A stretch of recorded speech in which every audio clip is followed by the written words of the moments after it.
Howdy, folks. Happy Friday. Thank God it's Friday. Thank God it's opening day for the Yankees so we can have another disappointing season. Oh, no, just kidding.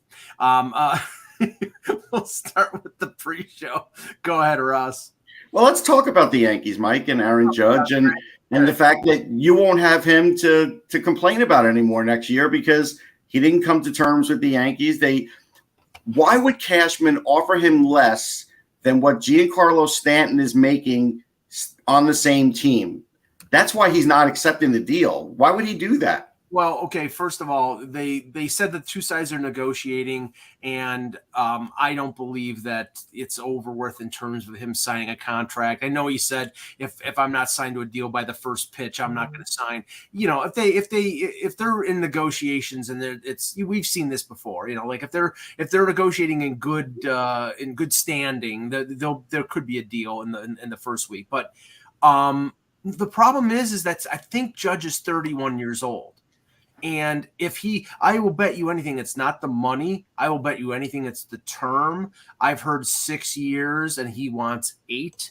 And when you're talking about a guy who last year was the exception to the rule, he can't stay healthy. I know this is a mantra for me, but he's hurt. He misses 50 to 60 games every year. Is he a great player?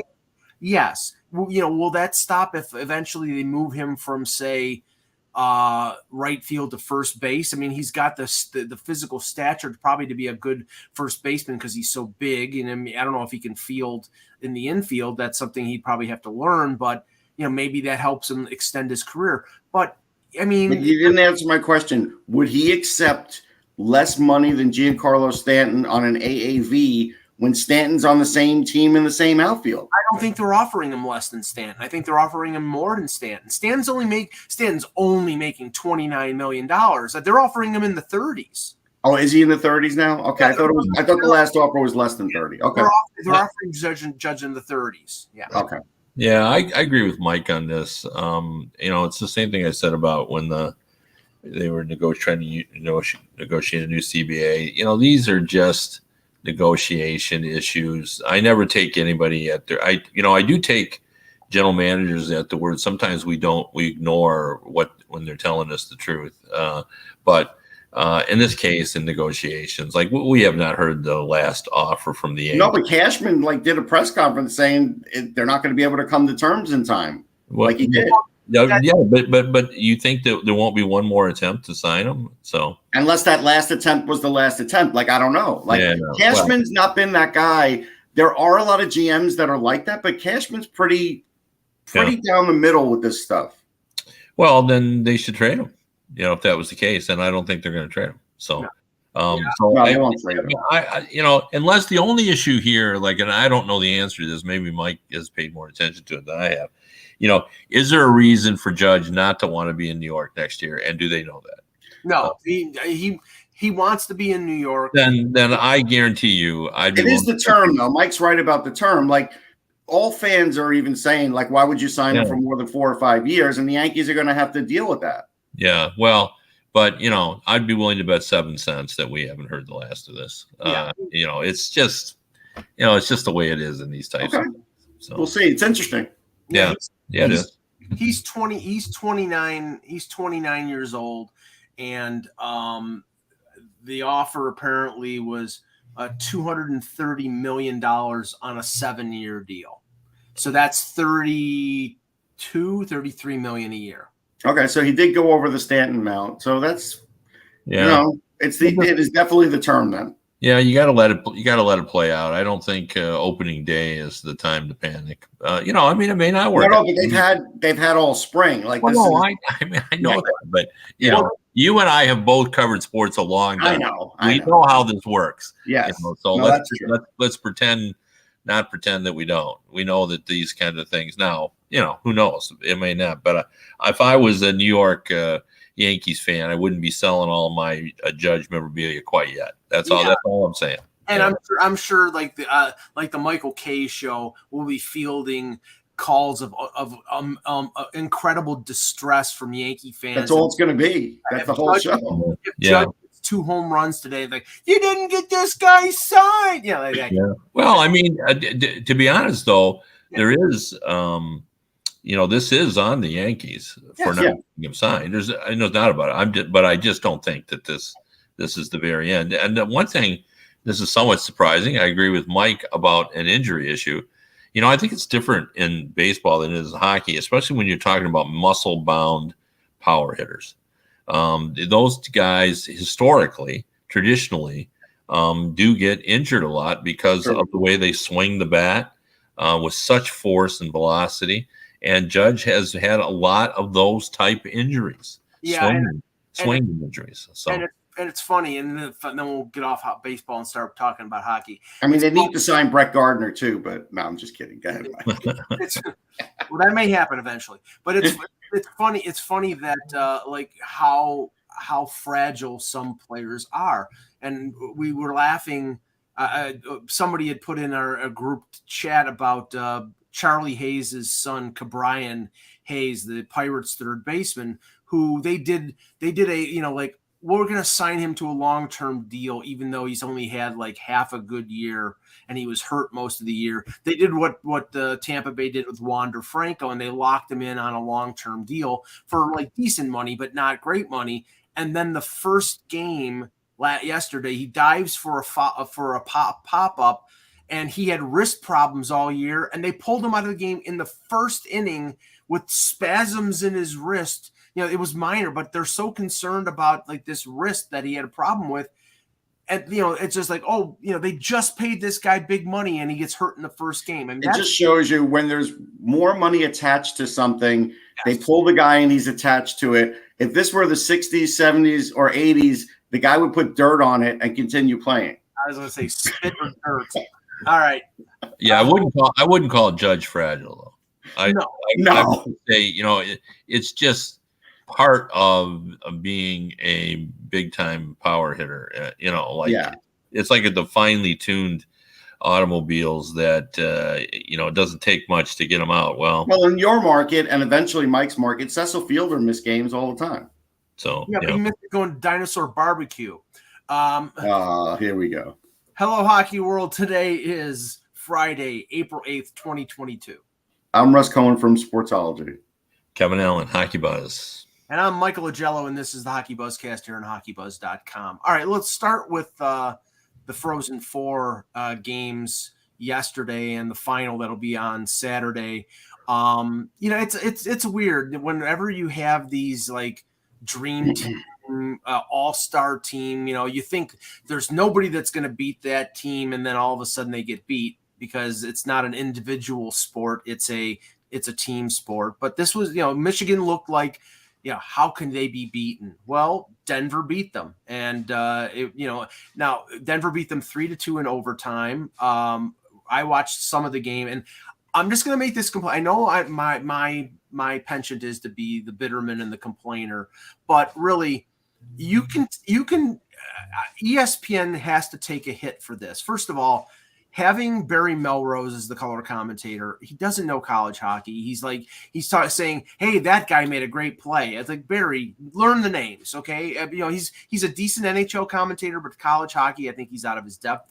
Buchagras is really good and knowledgeable, but you have a great tension-filled game, Kev, 2-2 going to overtime, and they switch from ESPN2 to ESPNU, which is on like nobody's cable package, to go to Baseball Tonight pregame for the Cincinnati Atlanta game. I'm like, you've got to be joking me. You just can't do that. Yeah, I know that's just all based on, we know what hockey ratings are compared to the other sports, and college hockey is ridiculously, it's below bowling and all that kind of stuff. So it's but I know what you're saying. If you're going to commit to the sport, commit to the sport. Right. Yeah, because some people online, it is legit. We're actually saying, where'd the game go? Like, what? Because if you're a cord cutter, you may not have ESPNU. Like if we have cable, the old-fashioned cable, of course you have it. But even Mike pointed out, mine's right next to ESPNU, my ESPN, ESPN2, ESPNU, but Mike's isn't. Yeah, I actually wasn't home, so I didn't see it, but it is on my cable package. Yeah, for our Spectrum cable in Western New York, ESPN and ESPN2 are right next to each other in the basic cable package, channels 26 and 27. ESPN News, ESPNU, they're all like in the 300s, and you have to have the big cable package, which of course I do. But it took me like 5 minutes to flip around to find that channel, and I watched the overtime, but it's like, I just can't so do that. As far as the actual game, here's what I would go ahead, Kev, go ahead, Russ. I was going to say, just as far as the actual game, I think anytime a game gets to overtime in a sudden death situation, it doesn't matter what team it is. It doesn't matter who the players are, because any mistake is going to cost you. But I will say the only thing Michigan has to complain about is there definitely were a couple of penalties in the third period that were not called. They had no power plays for the game, and the other team had 3. So the fact that Denver had 3, and they didn't score on them, so it actually didn't matter that way. But had Michigan gotten 1, they might have scored. It was a good game, though. This is one of the better games I've watched in a while, too. It was tension-filled, like Mike said. The final goal with Brink to Savoy was great. And really, Brink hadn't done much all game. It's just funny. That's how hockey is sometimes. Savoy, his brother Matthew is going to probably be in the top 4 picks in this year's draft. So, Carter really probably got the Savoy name on the map a little early as far as what's going to happen in the next few months. Goaltending was really good. Everything was really good. Like, maybe early on in the game, Denver was a little more physical, but then Michigan matched it. I'm going to continue to say, if I'm a team out there, I'm signing Blankenberg. I'm telling you, I don't care that he's 5'9". He is a mobile defenseman with offensive ability and toughness. I would sign him. He was the captain. He's now a free agent. I would sign this kid because you just never know. But, as far as Denver, they definitely could win. I didn't even get to watch any of the Minnesota State Mankato game because I'm watching the Met game. I'm watching the Flyers game because I had to do a show after. I have it on DVR. I'm not shocked at the results because I think Mankato is the older team. I think they have a ton of seniors on that team, so I'm not shocked. And the higher rated team, and they won 5-1. I watched some of this game because I was sort of checking out Leaf prospect Matthew Nyes, who scored the only goal for Minnesota. It was a nice play too, with him and Bryce Brzezinski, who's a Flyers prospect, going back and forth, really getting the goalie to move. That was a great play. But after that, it was really Minnesota State dominating, so they scored the next 5. So it's Minnesota State and Denver tomorrow at TD Garden in Boston. The story immediately following both games was, okay, who's coming out? Right. To the point I saw I think it was either Mike Harrington or Lance Lasowski from the Buffalo News comment that Michigan did not make Owen Power and Eric Portillo available to the media after. Why would they? Well, yeah, but because the questions, are you going to stay? Right. That's why they didn't. Yeah. Right. So, I mean, Kev, that was the narrative. Yeah, a couple of things. First of all, I always like to remind people there's nothing in hockey rules that says that power play opportunities have to be even. No, they don't have to be even, but it was 3-0. Yeah, but it doesn't have to be. Sometimes the games are like that. No, they are. But there was. I didn't see, so I can't really. Yeah, that's fine. But the big question today, there's a couple of things. The big question today is who's coming out. And one of the questions this morning was posed to me by someone I was just talking to about the whole thing. He says, his guess is everybody had already made up their decisions. They're going to do it. He said, but you don't know. There could be a couple of guys who just say, boy, I'd like to come and get one more kick. We thought we were going to win it. Then I'm talking about Michigan, obviously. Yeah. However, is there going to be enough of them there, to make it worth their while to come back? Because, the big boys are clearly going to go. I like Owen Power. He has to come out. Like, that's not no, he's gone. Yeah, for sure. And I would think Brisson is definitely going. Beniers is definitely going to Seattle. And that's the other point as well. And that's a point that has been made to me this week as a preview. We wrote a little bit about this because there's all the prospects on it, and for Denver, it's a Red Wings prospect as well, Mazer. But what happened when Michigan lost to Notre Dame and didn't win actually the conference champions? There was a lot of social media poking at this team. Well, how can this possibly be? I mean, no one has ever come close to having this level of NHL talent. Well, the answer to that is simple. Like, you draft based on the potential. Like, the players on Michigan clearly are going to end up being the best players. They're not going to be like, Denver is not going to be able to match the talent level when they get there, but they're not there yet. Right. And that's the issue. And I just based on how it came out, and you also make a great point. Could have gone either way in overtime. Oh yeah. Yeah. So it could have gone either way, but Denver's players were just probably better at this point. Just in where they are in their development, and they have not as many talented players, but they have talented players. So. Yeah, I do want to mention Mazer because he's really had quite a year. Like, he really jumped out at World Junior Camp and really started getting people excited at that point. Like, he was a good pick before that, but this has been a big developmental year for him, and he's had a great year. But I don't know if he's coming out. And I actually think the way the Red Wings operate is they're not going to put pressure on him to come out. And I think one more year might be good for him, because if that may be the best situation for him, but we'll see. I mean, if he came out, I wouldn't be shocked. But I do feel like as good as his game is it better for him one more year in Denver and then a short stint in the AHL? And I'm thinking it might be. Well, two things about Mazer. Number one, in his interview with us, he seemed, if you read between the lines, indicate he was staying. Now, if they win the national championship, does that color his thinking? Does it color his thinking what the Red Wings are interested in? And secondly, this is interesting to me. When they drafted him, there was a lot of talk about maybe his scoring ability. But what everybody seems to be pretty excited about is, and he even said it, our headline was, I'm a better player when I'm a prick. And it's how he is become that kind of gritty sandpaper guy. And that's where his area of development is. And I think the Red Wings are, I don't want to, maybe more excited about that development as much as, he scored early, then he didn't score. And then once he started to settle into that being just difficult and hard to play against, he started to score a little bit. And he plays under third line.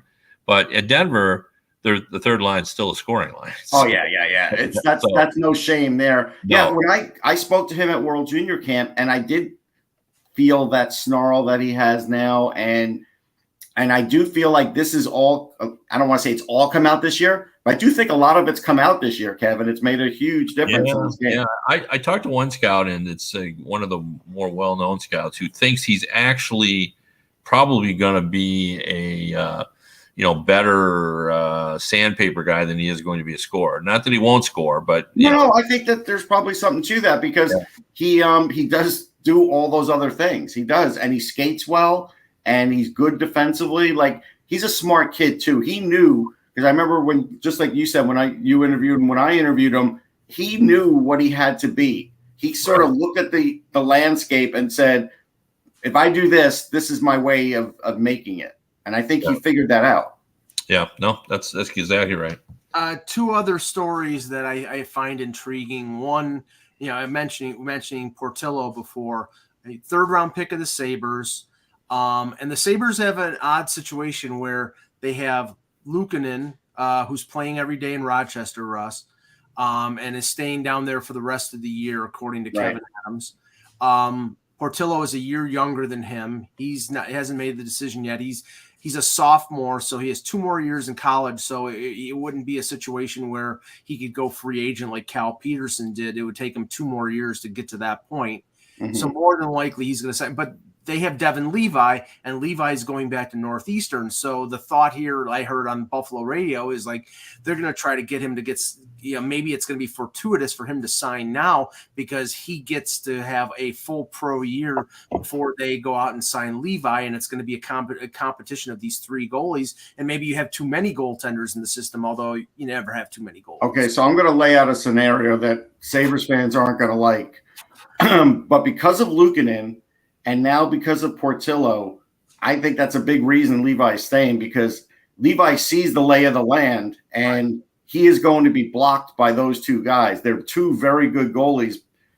And so I think his advisor is going to tell him, stay the whole ride at Northeastern, and he may not sign with the Sabres. And maybe the way the Sabres, the Sabres are going to make moves. They're going to try. Maybe they trade one of these prospect goaltenders in a deal and clear the way for, it's, you can have two, but three might be too much. Well, you can only trade Levi's rights. Now, if you sign Portillo, then you could trade him, right?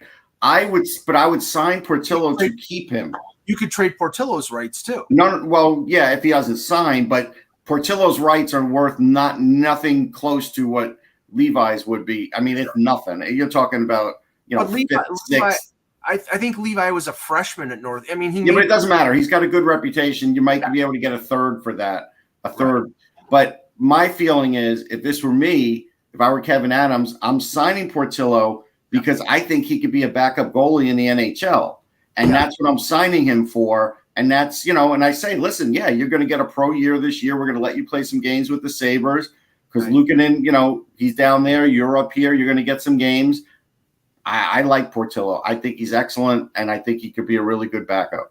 And the other situation is Nyes, and it's funny because all of a sudden, I mean, I'd say 2 weeks ago, they were saying Nyes is going to sign with the Leafs.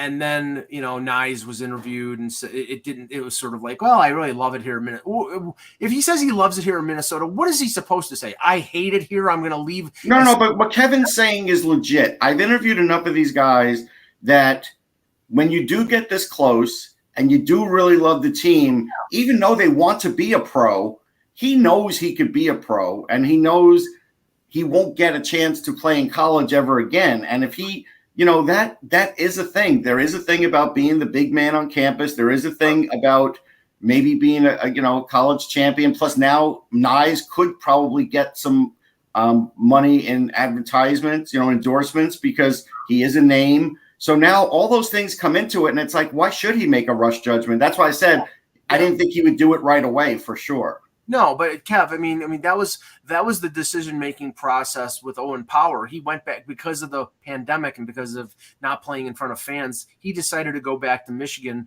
this year because, if he had signed right out after the draft, he'll probably play with the Sabres, but he didn't get to experience the college experience the way it is. Now he has. Now he's going pro. I think it's a 50-50 proposition that Nyes either signs or he could go back. I don't think the Leafs are going to really pressure him one way or the other. No, but they want to sign him. That's obvious. Right now it looks like a home run in terms of a pick. Yeah, you want to get the guys in because you want to get them into the pro game. You can be somewhat, tolerant and let them stay a second year sometimes, depending on what their deal is. Because one thing that can happen in college that's harder to do in the pros is, they get to spend a lot more time in the weight room. Yep. Because there's time during a season. There's less time in the pro game to do that. So, if it's a player that needs to get stronger, they can sort of say, you could go one more year. But they certainly don't like them to go 3 because the danger of going 3 is you might go 4. And if you go 4, you might be a free agent and to get out of there. So, that's the conundrum that they're in. So, I mean, look, Caulfield went a second. A lot of guys do. Yeah. And so a second's not outrageous if he does it, but it depends, Mike, if they dangle the carrot that, hey, you may have a chance to play in the playoffs. If they actually dangle that carrot to him, that would be hard to turn down for a 19-year-old. Yeah. So that'll be the thing is, do they offer him that? Yeah. Now, just touching on this because I heard Chris Johnston talk about it on TSN, and I think we all speculated that the market for Russian free agents might be affected by everything that's going on internationally. Apparently that's not the case with one free agent, Andrei Kuzmenko, who's lighting it up for SKA St. Petersburg in the KHL playoffs. He had a really good year last year. He's 26 years old, and he's one of these guys like Mikheyev, like, I'm not saying he's Panarin, but Panarin was 25 when he came over and was basically a free agent and can choose wherever he wants to go. Kuzmenko is the next in the line of those guys, and he apparently has multiple NHL teams checking in on him. And Kev, the benefit here is, okay, this guy might be a really good NHL player. He could be a bust, but it's 1 year, $925,000 ELC, no risk. I call it a free swing because if it doesn't work out, he probably goes back to Russia. It's just a pro contract. But if he does hit, then it's like a guy like Panarin. Then you sign him long term, and he's a success story. Yeah, no, it's absolutely is. The only complication is obviously the war, and how that looks. If I was that guy, I'd be applying for American citizenship as soon as possible. Well, here's what I just got from Russia on Kuzmenko. So early on, anyhow, because this person, actually left Russia now, actually got out. But in the first game, really stood out, and so that's something in the playoffs. Milstein is basically saying that it's not going to be very, the cost is cheap on him. Yeah. So there's a lot of choices because of that. Yeah. So that's why a lot of teams are in on him, because it's an entry level. This person, and who was always giving me good information, feels like the teams that will be focused on will be like the Sharks, the Sens, Tampa, and Toronto. Yeah. That's the feeling of the teams that will have a chance. And I just tweeted out that before the show that Toronto and Milstein it's a pipeline basically, but Milstein represents Mikheyev, represents Rodion Amirov, represents a lot of. He's got a lot of them. He's got a lot of Leaf players that have played for the Leafs over the last few years. So there's but the Leafs also, like, if you're choosing between the Leafs and Tampa, Mike. Yeah. Oh yeah, no. I put my money on Tampa. In this. Yeah, don't get me wrong. I mean, but in terms, see the one thing that, and we've criticized this, but the one thing the Leafs have done that I think has been, in terms of bolstering their reputation with some of these players that they bring in that are KHL players. If they don't work out with the Leafs, if they don't fit, they find them a home. They traded Mikko Lehtinen to Columbus. They traded Barabanov to San Jose, and now Barabanov is doing well with them. Mikheyev has played there for 3 years. He's probably going to turn that into a big money contract, either with the Leafs or with somebody else. So, yeah, if you get a chance to play with Kucherov, you're going to go to play with Kucherov. But yeah.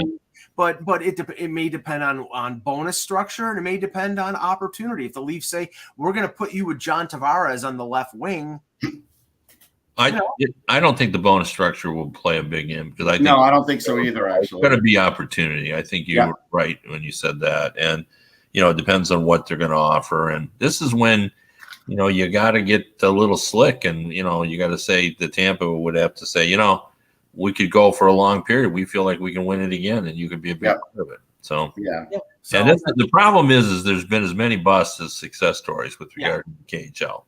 Now, there's been some big success stories, but there's also been some busts. For every Ilya Mikheyev and Nikita Zaitsev in Toronto, there's been an Igor Ozaganov, or those type of guys who just can't. We've been hearing about Kuzmenko. I feel like for long enough that there's a chance it's better than Ozaganov, but definitely not Panarin or either that caliber. Panarin is a unicorn. That's once in a generation. Anyway, okay, so let's move to some of the news that's going on in the league. And last night, not because it's Leafs, but because it was a signature event for Austin Matthews last night, scoring 2 goals. Now, the first one broke Rick Vive's franchise record for most goals scored. He scored his 55th goal on a fantastic one-timer set up by Mark Giordano. but then he scored in overtime. And I don't know if you saw the goal, Russ. It was just 3 on. I didn't see it. He went around the defenseman and then went right around Wedgwood for the goal. It was a fantastic goal. But this thing, Kev, it's like ESPN and a number of other outlets. Austin Matthews, the former number 1 overall pick, now has scored the most goals in a season by an American-born player. So they're excluding Brett Hull because he was born in Belleville, Ontario. Right. Yeah. He's American, dual citizenship, and he scored 80 goals. So, I mean, how can you? Well, the problem you probably run into is if they don't.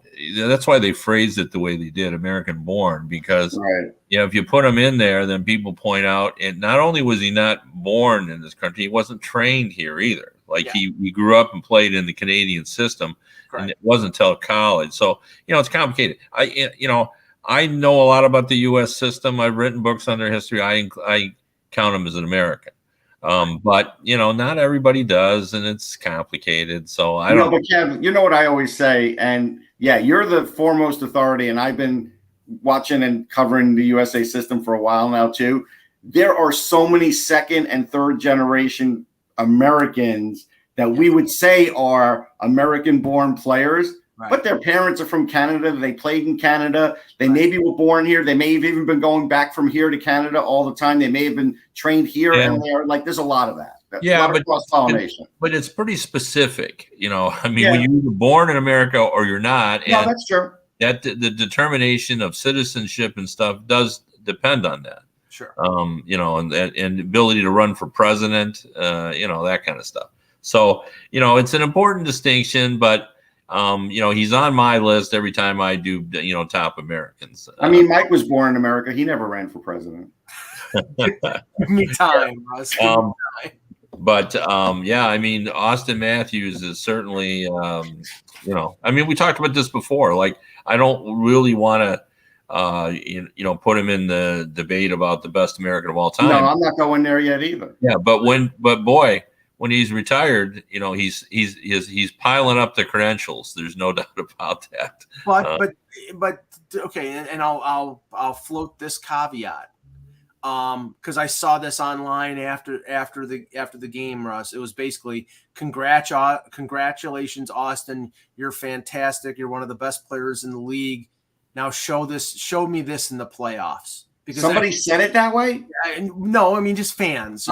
Fans. Yeah, but I mean that's fine. I mean that's the way it works. I'm a little bothered by.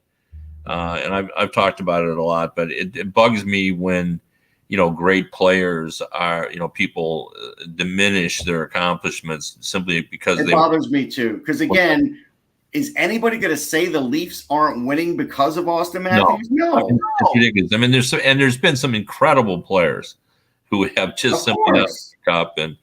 Is Patrick Maroon better because he's won multiple cups? Well, I just bring this up because it was a significant troll job on Twitter. Paul Bissonnette, who does that was horrible. He does color for TNT, and we know he's a troll. He's been a troll even going back to when he's entertaining as hell though. He's entertaining. Oh no, I agree. He's great TV. So. When you go on Twitter and say congratulations to the Buffalo Sabres for setting the record of missing the playoffs 11 straight years, I mean, even I, as somebody who's not been the greatest fan of the Sabres, would not say that. And then Ryan Whitney, his buddy, goes out and says, well, at least they've won a series sooner than the Toronto Maple Leafs, who haven't won a playoff series in 17 years. It's like, I don't know what the purpose of that kind of stuff is, other than to gain. I don't care what Whitney did, honestly, because that's just goofing around. But Bissonnette's on a major show. What the hell are you doing that to the Sabres for? Makes no sense in a tweet. Now, for Whitney, I don't care what Whitney said because Whitney's just kind of goofing around. But Bissonnette, even if he's playing that guy on TV, you shouldn't tweet that about the Sabres. Yeah, I'm with you. It was bad form. And you know what? I mean, honestly, being in Buffalo and knowing what the expectations of this team were at the beginning of the year, Sabre fans are ecstatic at what's going on right now. Yeah, they should be. Yeah, I mean, what they got in the Eichel deal, some of their young players playing well, Alex Tuck coming back from an injury, Skinner scoring. I mean, there's a reason for positivity in Buffalo, and there's no reason for a stupid comment. Well, here's the other thing too. Most of the players on the Sabres are better players than Bissonnette ever was. Oh yeah, well, most of the players in the American Hockey League are better than the player Bissonnette was. Well, here's the problem, though. I find, and it's not a problem because it's good for him. But he was a marginal NHL player, but he can be an impact television guy just because he's different. You know, like God bless. Like Mark Messier, Chelios, Gretzky. I love watching those guys play.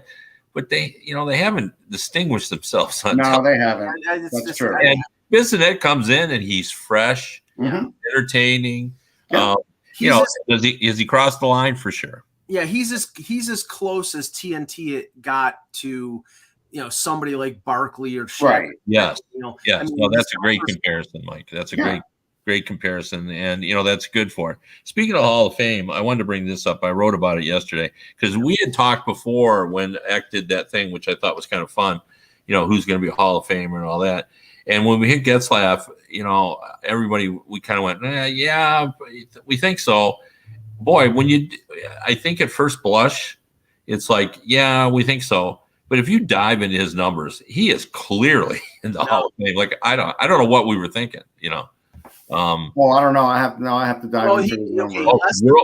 World championship, world championship, world junior championship, world under 18 championship, Stanley Cup, 2 Olympic gold medals, one of only 11 players to get 1,000 points on one team. All the other 10 people are there. 24 overtime assists, like an NHL record by far. Yeah, well, when we were looking at this, we looked at his career stats, and I think he's under 300 goals. He had 1,000 points. Yeah, 1,000 points. But yeah, that's right. He is. That's what I even wrote in my lead, saying 284 goals is not going to impress. But having been on those committees, and when you're splitting hairs, it's all the extra stuff that matters. And also, and this is a big one, he is the face of the Ducks, and he has been for much of their existence. Okay, but here would be my argument, because I looked at his numbers, no big major awards. He's sort of and he's like the Mike Richter of forwards. Everything you said, Mike Richter's pretty much got on his record too, and he can't get in. And I think he should be in, but he can't get in. So based on that, I don't know if Getzlaf gets in. Mike Richter does not have Olympic goals. He does not have world championships. He just he has the World Cup, and the World Cup was as good as an Olympic gold in my eyes, at least. Yeah, I don't think it's quite the same. No, I don't think it's exact, but I'm saying Stanley Cup. He checked off a lot of those boxes relatively easily now. After I looked at it, so, okay. Yes, I still disagree with that. Okay. Now the question is, you don't think you'll get in, or I think he'll get in. I think if he does get in, like I agreed with Russ, but I think if he does get in, it's going to take time, like Cicerelli did. Like building up slowly over a few years. The one thing I when we were talking about this, I said, well, does Corey Perry have a better case for the Hall of Fame being an MVP? I think he had 1 gold medal. I don't know if it was 2. Right. And now late in his career as a role player, he's gone to a Stanley Cup final with Dallas, Stanley Cup final with Montreal, could go to a Stanley Cup final or win a championship with Tampa Bay. He's got 400 and some odd goals. I mean, is the case better for a guy like Perry than a guy like Getzlaf?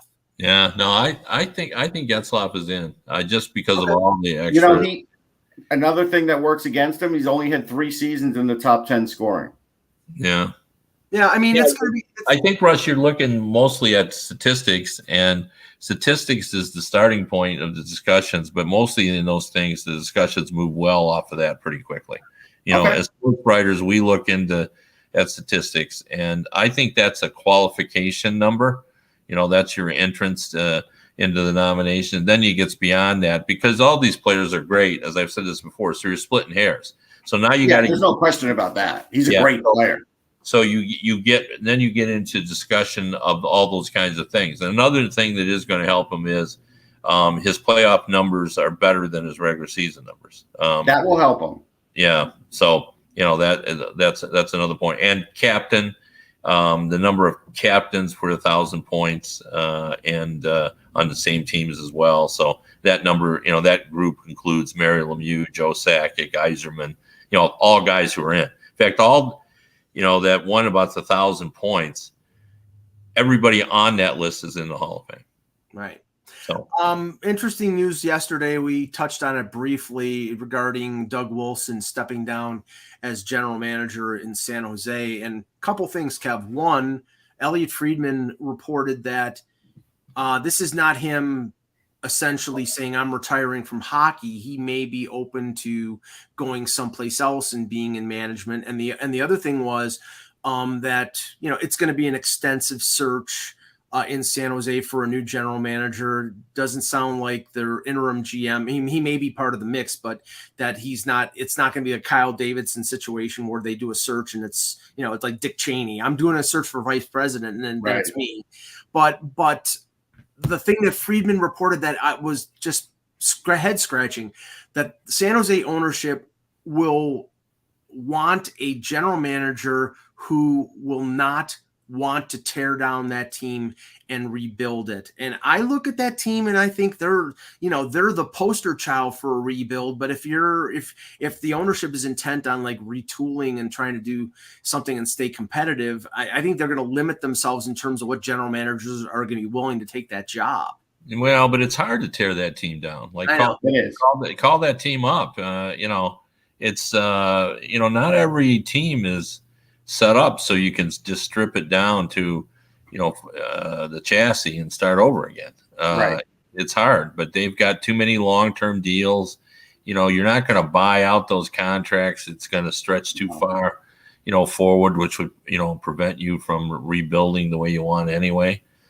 So I'm sure that plays a role in it. Like, they'd probably say to them, let's try to compete until we get a little bit close to the end of these contracts, and then maybe we can rebuild, but right now they can't. They got to, just try to suck it up. The interesting thing with San Jose, we talked about this too yesterday, Kev, is that if Kakinen turns out to be a number one goalie in the league, which who knows, but if he does, that speeds up their retool that they've been on.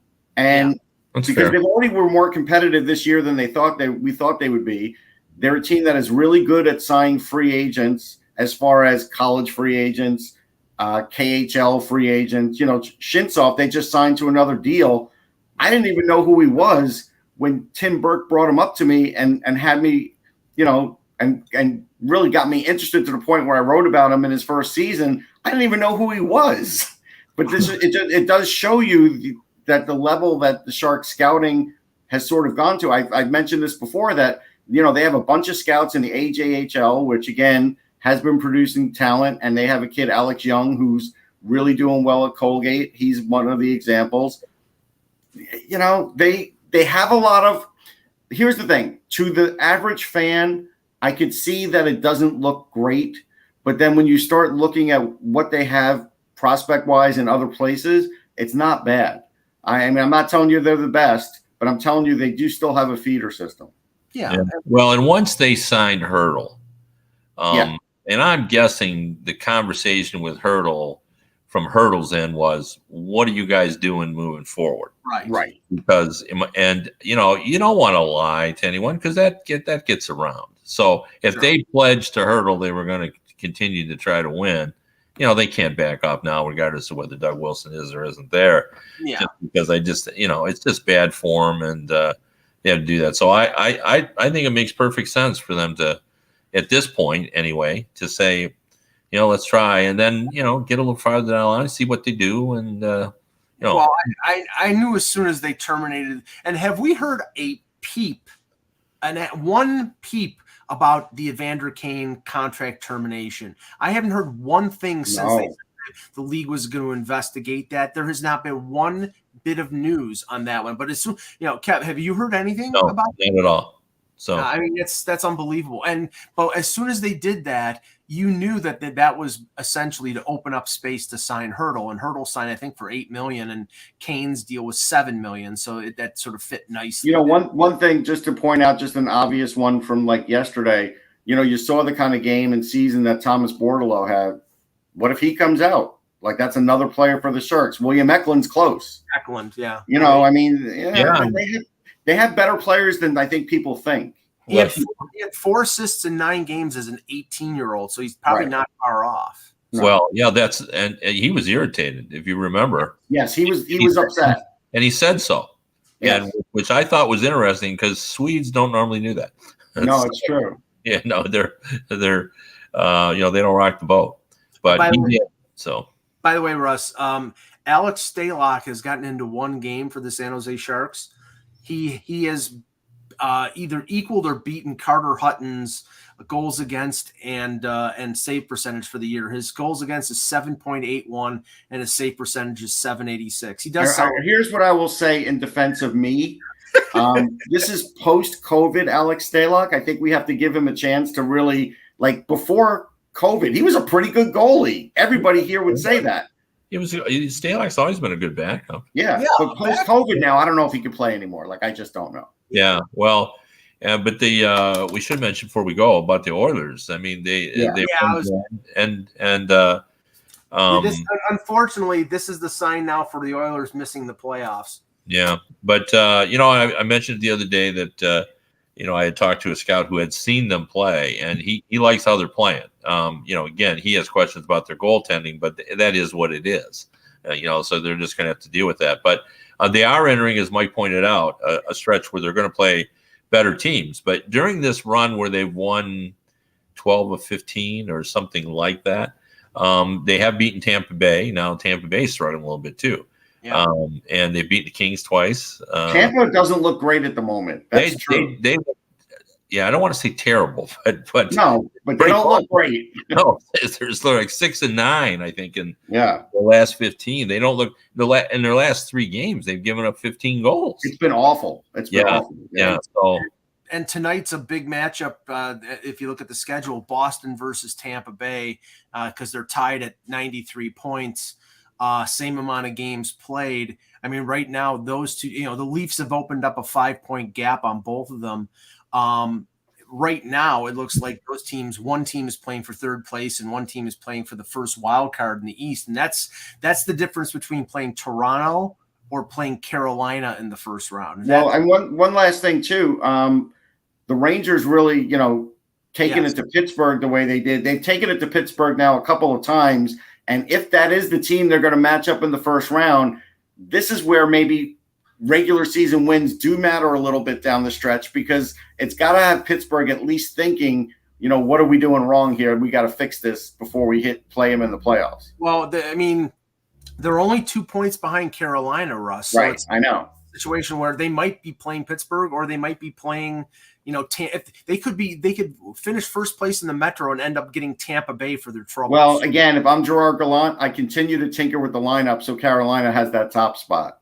Yeah. I don't want to play Tampa first round if I'm the Rangers. And the Leafs did a little bit of a favor to Vegas last night, beating Dallas in overtime. Dallas got a point out of it, but right now the only battle I think that's going on in the West is Vegas is 2 points behind Dallas, but Dallas has played 2 less games. So I think the percentage was the Sharks. Not the Sharks. The Kings. Remember, Vegas still has a game in hand on the Kings. There's still something there too. They're 4 points behind the Kings, with a game in hand. So it's going to be tight. It's going to be tight, Kevin. The races are interesting. I mean, in the East, there is no race in terms. There's no race in the East. There hasn't been in 2 months. It's just jockeying for spots.